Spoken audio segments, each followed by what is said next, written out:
Kia ora everyone, welcome back. What we are learning today is to understand the use of a colon. So a colon is a punctuation mark that is used to connect sentences, put emphasis on a word or a phrase, list something, or introduce a quote or explanation. So for your reference, this is a colon here. The two things that the colon connects, be that be a list or a sentence, must be closely related. So you would write your first sentence, put your colon in, and then your last part of the sentence must relate to the first part. So they are connecting ideas. I've given you some examples here of different ways that we can use a colon in our writing. So the first one here is a list. So there are 3 types of muscle in the body. And they are.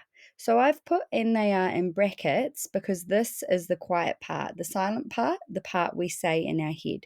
So instead of saying and they are and listing them, we can use our friend the colon. So what we've done is we have then listed the types of muscles in the body, cardiac, smooth, and skeletal, after the colon. A writer may also use colon to illustrate their point by providing a certain or specific example. So the example I've used here is from the movie Encanto. There is one big reason we don't talk about Bruno, and we've inserted the colon there. His premonitions frighten the family. So the second part of the sentence is the reasoning why we don't talk about Bruno.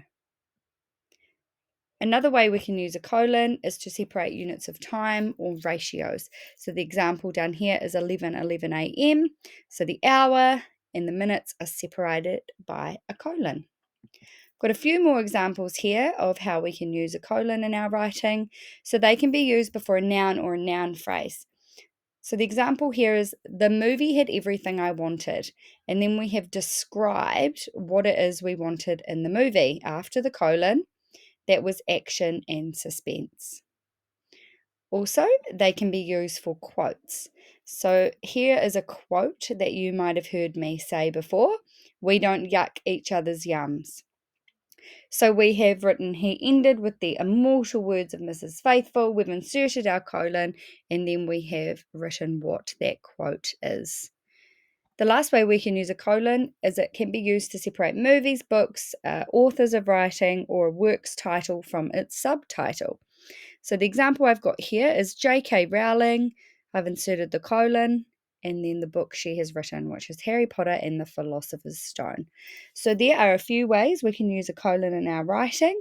Let me know how you go, and I can't wait to see them pop up in your mahi. Thank you.